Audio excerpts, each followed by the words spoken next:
nađi brat George, ovo je mama prase, a ovo je tata prase. Pepa prase. Biblioteka. Vreme je za spavanje. Laku noć, Pepa. Laku noć, George. Mogu li da čujem priču, molim te? Dobro, pročitaću ti knjigu Crveni majmun. Ali uvijek mi čitaš nju. Crveni majmun se kupa, pere zube i ide na spavanje. Da, stvarno se to dešava.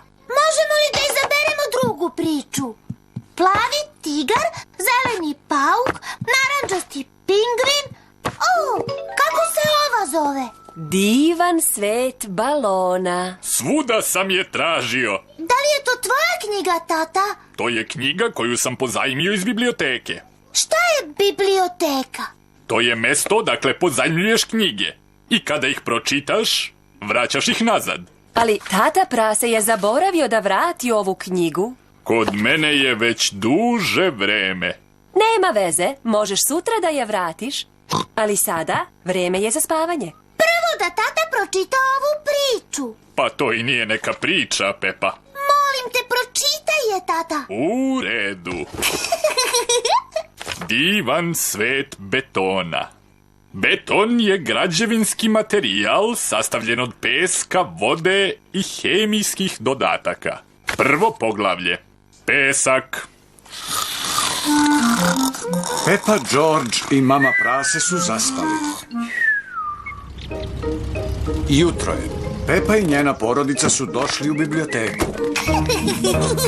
Wow, koliko knjiga!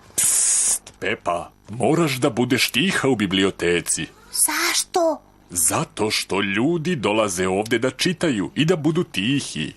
Sledeći! Gospođa Zec je bibliotekarka. Zdravo, mama prase. Da li vraćaš ove knjige?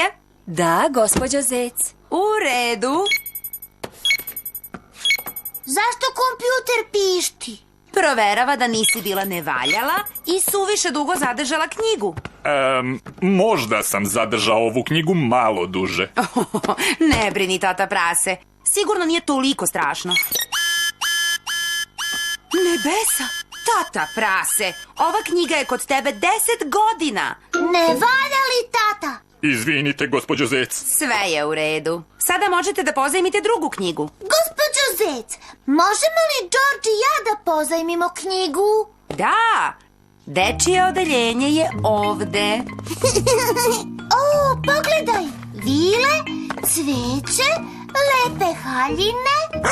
Zdravo, Pepa. O, zdravo, Danny. Pozajmljujem knjigu o fudbalu. Zdravo, Pepa.